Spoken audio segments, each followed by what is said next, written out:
Hello and welcome to my podcast. Do me a favor, subscribe to the John Keim Report wherever you get your podcasts. If you're watching on YouTube, hit that like button, hit that subscribe button. You can find us there as part of Ampire Media. That's Ampire. Always much appreciated when you tune in. Don't forget, you can read my work on ESPN.com. And I told you the other day that I had a story up that you could go read. Well, it turns out that story is going up on Tuesday. So I apologize for the mistiming of that statement. In a minute, I'll be joined by new Commanders defensive end, Deatrich Wise Jr.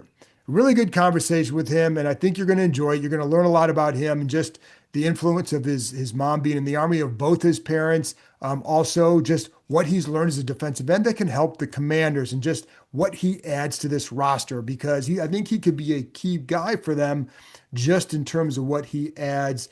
And it could be subtle stuff, but I think it can be very helpful. Anyways, stay tuned for that. Before I get there, just a couple of things. One, for you gold members, I told you we're going to be doing a private Zoom session. It's going to be on Friday night at 8 p.m. Eastern time with former Washington Redskin receiver Anthony Armstrong. He's going to join us again Friday night, 8 o'clock. If you want to become a club member to participate in these private Zooms, go to the Ampire Media YouTube page, see the word join, click on that, go from there. Anyways, excuse me, Anthony Armstrong, 8 o'clock Eastern time, private Zoom with you gold members. And finally, I'll be doing another podcast after the Commanders OTA practice on Tuesday. See what we'll learn out there on Tuesday. Last week, paid a lot of attention to Trey Amos, Mike Samerstill. This week, we'll watch a few more guys, check out how Deebo Samuel looks even more, and just the tight end group, et cetera, et cetera. So a lot to look for, but you only get about an hour and maybe an hour and a half at most. So there's only so much you can really see and learn, but you can pick up on a few things for sure. So stay tuned for that. That'll be coming out after the OTA practice on Wednesday, and the video likely will be out Thursday morning at the latest. So got mini camp next week. We'll get videos or shows after each session. But for now, let's stick with my conversation with Commanders defensive end Deatrich Wise Jr. All right, Deatrich. So I would start off just by I'm curious, what's it like? You were with one team for a while, coming to a new team. What's that been like for you so far? I know we're only in May, but what's it been like? So far, it's been great. Learning all the new plays, learning the players, hanging out with them, getting to know everybody, learning the staff. It's been an adjustment. Been being in one place for the last 8 years. You kind of get used to how things operate at your workplace, and now you're in a whole new workplace. But this is a good change, and everything has been going swell so far. What's jumped out to you the most about being here so far? Well, I would say the energy. The first day I signed and the first day I showed up to the Commanders organization, they gave me that Commanders welcome, the love, the cheering, the claps, the celebration, the music. Everything was from day one been up tempo, been good energy, happy. They've been excited for me to be there, and that's pretty much what I've been experiencing since my first time there.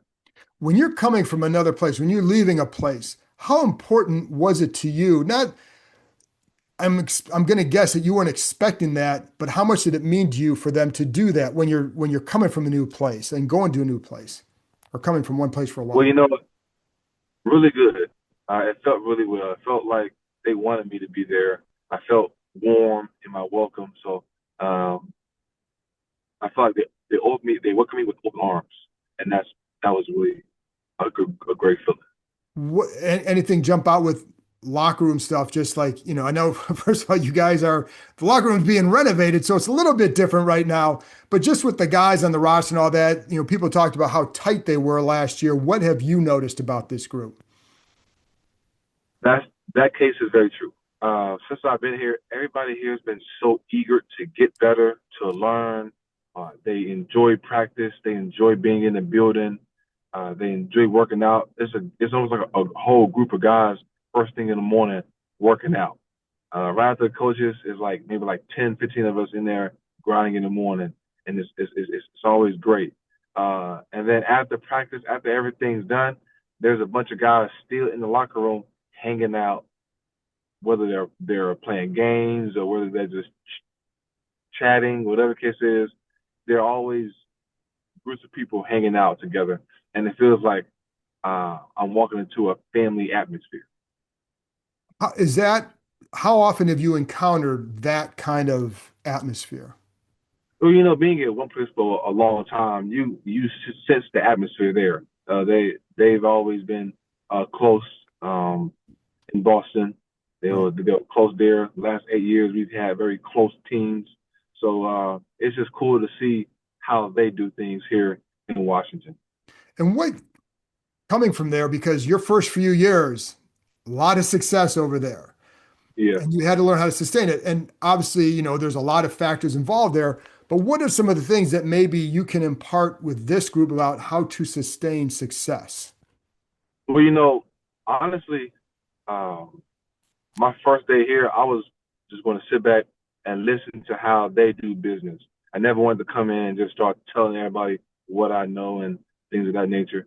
I kind of wanted to see how they operate, how they do their day-to-day business.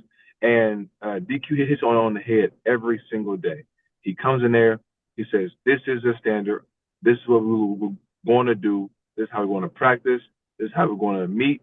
This is what we're going to talk about." And he always sets the tone and the standard every single day. And then we go back into our defensive position meetings, whether it's the D line meetings with Coach Tapp or with Coach Witt, the DC meetings, and they're pounding detail, being detail oriented. And I feel like once you have a head coach that sets the standard of how the day is going to go, how the week's going to go, how this year is going to go, and how, in a way of how we prepare and the people that we need to succeed, and then the coaches echo that in grave detail, that's the winning success right there. They always teach techniques, they always teach fundamentals, and they always teach detail. And I feel like with great people around you and those three things, you can go very far. What kind of details maybe, I don't want to say that if it's new and you played a while, I'm sure you've had a lot of great detail in the past. I mean, Belichick's as detailed as it come. But what are some little details that maybe surprise you that they harped on? Anything?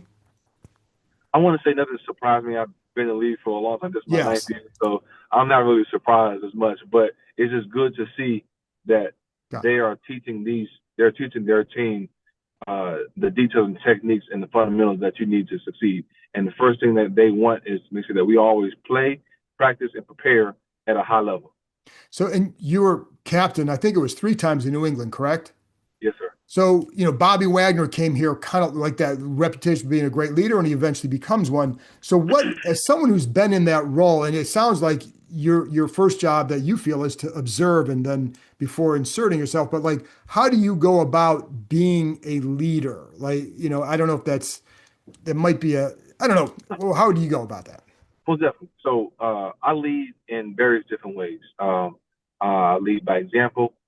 Um, I lead in the weight room, how to work out, how to take care of your body, and pretty much just me being me naturally. A lot of people just start asking me questions. They find out that this is my ninth year in the league. They see how I'm working. They see what I do every day, and they start asking me questions. And then from that window of opportunity, then that's when I portray my leadership and my experience. Which makes sense. And so, what are some of the things that you learned? Even okay, so you go first few years, 2 Super Bowls, 1 win, a lot of success, and the last few years, not as much. What's the difference between one? And I know again, Brady was here and then not, but there's more than that, right? I mean, so what's the difference between that level of success and then not that level of success? That's a good question.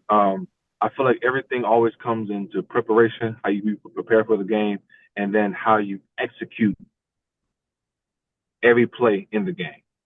So to sit here and talk about what went wrong or what didn't happen over the last 8 years, we'll be here for 3 hours. Right. So in a nutshell, it's a number of things that went right and went wrong for both teams in each game that led us to the record that we had after 2019. So the wisdom that I have accumulated over those years has been those things that I keep saying. But also one of the things that Bill always said was practice execution becomes game reality.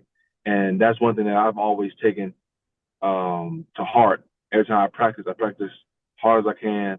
I practice exactly how I want the game to be, and and that's what makes great teams great. And I feel like that's the that's that's the first two things I heard being talked about when I got to the Commanders by Coach Witt and also by Coach DQ. They both was like, we have to be able to practice the same way we want to have happen in the game. So I was like, oh, they're saying the same thing. So they're echoing success every single day that we're in that building. What are some of the things that big takeaways from playing under Bill? Um, Techniques, fundamentals. The bigger the moment, the more you rely on techniques and fundamentals. Being able to stop the run, get after the pass rusher as a defender, building tough, smart, and dependable players. What do you think you do best as a defensive lineman? My versatility. I'm able to play up and down the defensive line. I'm a very powerful and strong individual, and I'm able to stop the run and get after the passer. So when one of the big things they wanted to get more edge setters here this year, right? So what makes you a good edge setter? What goes into that for you? Most definitely. So what makes me a good edge setter is I'm able to use my hands, my strength, how long my arms are to keep guys off of me. I'm able to learn how other guys around me play football. That's one thing that I do really well. There's a lot of guys from a DA, how fast and quick he is, from Martin, how fast and quick he is, a Kinlaw, big and strong, Payne, big strong guys. So playing with guys like that, Sheldon Day, Jay Holmes, those guys, having those guys in the room, learning how they operate, the best thing to do is always push the ball carrier back to those guys. Okay. So if I my main job, set the edge, if I can get the push back to those guys who are fast, physical, and strong, we will have a lot of plays being stopped. And where does that versatility, like how does that versatility play out for you? Because I know you're able to, play along different spots, but when you're lined up inside, what is it that you feel like you can help in that area? Whether I'm outside or inside, it's my length and my power. And did you have to kind of like, as far as being that versatile, did you have to kind of gradually get there? Were you able to, Yeah, yeah, and most what do you definitely. learn about what have you learned over the years about, being effective in both spots? Yeah, most definitely. I learned so much. A guy by the name of Lawrence Guy will always tell me that I need to learn the blocks. You have two blocks when you're in this formation, when you're in this spot, and you got three blocks when you're on this side of the ball or this formation. And to understand block recognition is been night and day. Right. When I first got into the league, it was just about how fast I can move. Right. I rely on my talents, relying on that right there. But then learning how to build my techniques up, repeat those every single day. Learn from guys like Trey Flowers, Lawrence Guy, uh, um, uh, those guys like that. The way they use their hands in the run game and the pass game to not only recognize what play is coming, but also being able to stop it has been great. I was an edge rusher coming out of college, and then under the system, I learned how to play two shade, 2, 3, 4, 5, 6, 9. So Well, so yeah. that's a lot. Well, and then obviously, like Washington last year struggled to stop the run. Who knows how that's going to play out? Every year plays out differently. But for you, what's the key to being a good run defense? Playing together, everybody doing their job.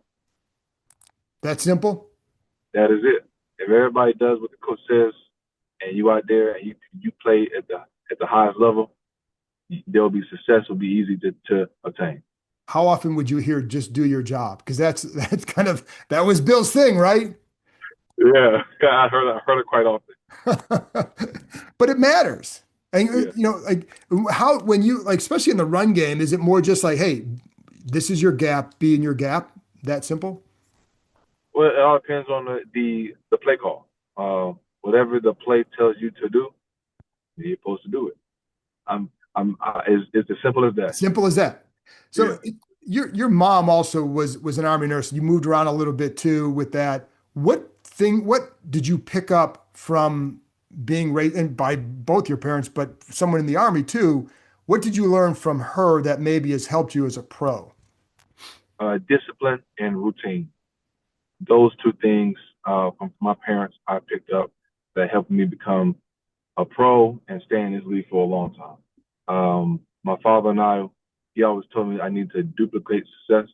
And to put that in a nutshell is to have a routine and so I have a highly effective routine day and do it every single day, no matter how you feel.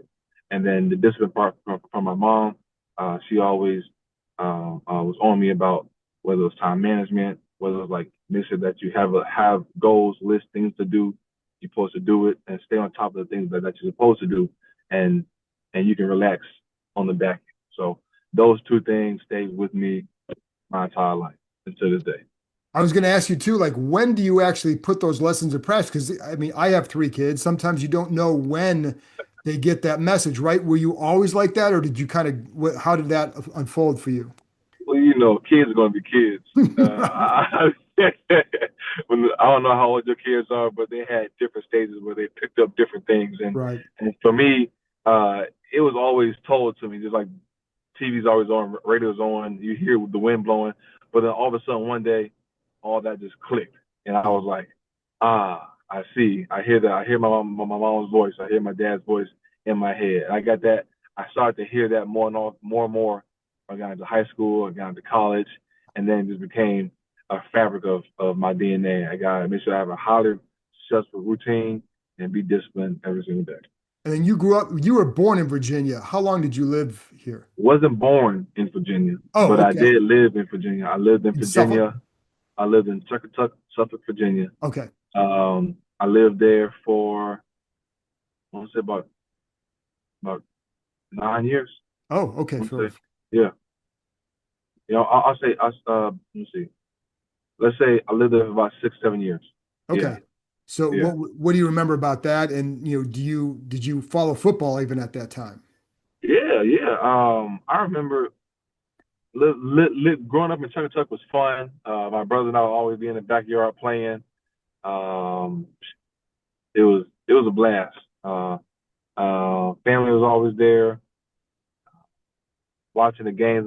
My pops, all the games, no matter what who played, we used to watch them. And then going outside and trying to do that same thing that you see someone else do on TV, that was always fun.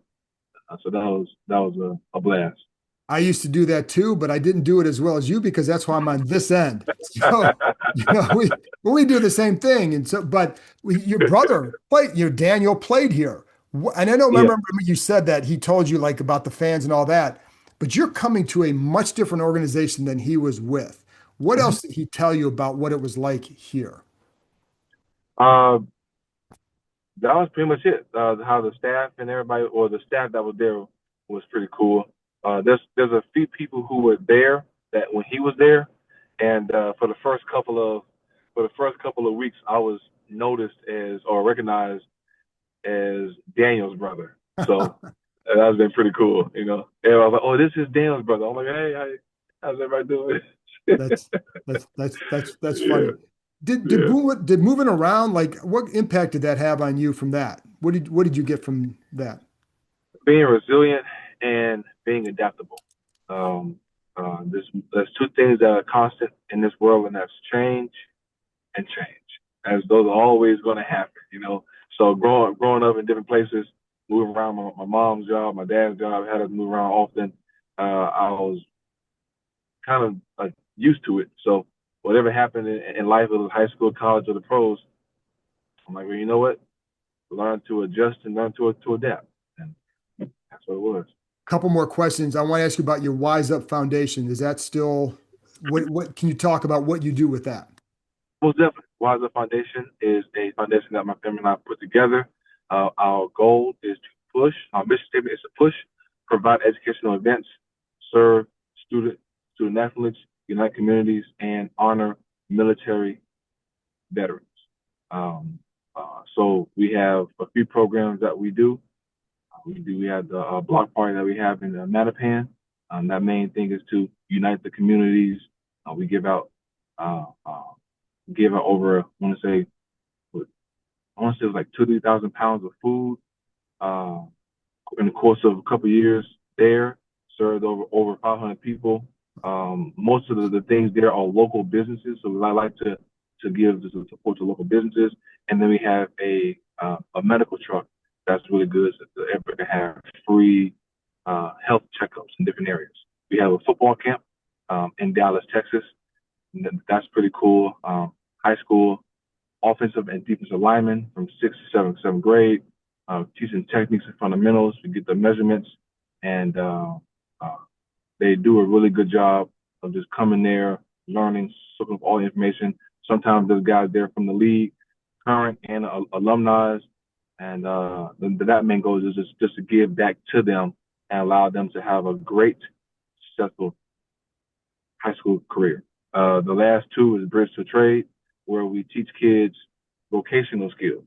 That's something that we've been doing, I want to say, for the last 3 years. We have one in Boston, and then one is coming to Dallas this summer on July 23rd. So that's something that we love to do, make sure that they get apprenticeships, all the certifications, and the mentorships by the time they leave, so that when they leave our program, they're able to get jobs. We have a few kids who have received jobs after the program, so that's been going well. And then the last thing is the hot meals for veterans. We serve disabled and unhoused veterans in the city of Dallas twice a year, 4th of July and Christmas. So we feed them and make them feel loved and have that warm welcome that they most certainly deserve. That's a lot. Yes, It's a sir. lot of work from that. That's that's pretty cool. Thank Um, two more things. You're also a vegan, and I only bring it up because I've covered guys. Trent Williams did that for a couple years. Jordan Reed did that for a couple years, but they went back to not. You've been able to sustain it. What's been the impact for you, and why do you think you've been able to Really sustain? learning and adapting. There was people in the league who I've heard do it before, and like you said, they went back. So I was like, if I was going to do this, what will uh, make sure I keep my muscle mass, keep my strength, make sure I heal, and the building blocks, all the proteins will be amino acids. Make sure I get all of my amino acids in there, hit the creatine, hit my supplements that I need to have. There's foods that have so many things that I need, from seeds to nuts to legumes. And doing that for so long, you start to create the meals that you like. Still like sweets, so sometimes they taste the same, sometimes they don't. But at the end of the day, it's what I like. So that's that. But Cool. yeah. And then I think I'm obligated to ask anybody on here about Jaden Daniels. So I'm just curious, like what's been your you've been around a few quarterbacks, some really good ones. So, but what's been your impression of him so far? Very poised young man, and I noticed that when he first got to the league and now. Uh, so that's my take so far. Very poised young man and very talented. He seems to be a guy who's rather humble, doesn't seek the spotlight and all that. Like, is that, have you noticed that, or is there other things that have stood out to you about him? I would say that's pretty accurate. Okay, cool. Deatrich, man, I appreciate it. You got anything else you have coming up that you want to talk about? No, you hit everything on the head. Awesome. Well, I appreciate your time, and I look forward to covering you and talking to you more throughout the season. No problem. You have a great day. You too.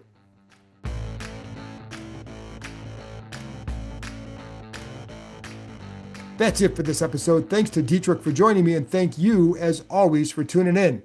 I'll be back on Wednesday after the Commanders' OTA practice with another episode, so I'll talk to you next time.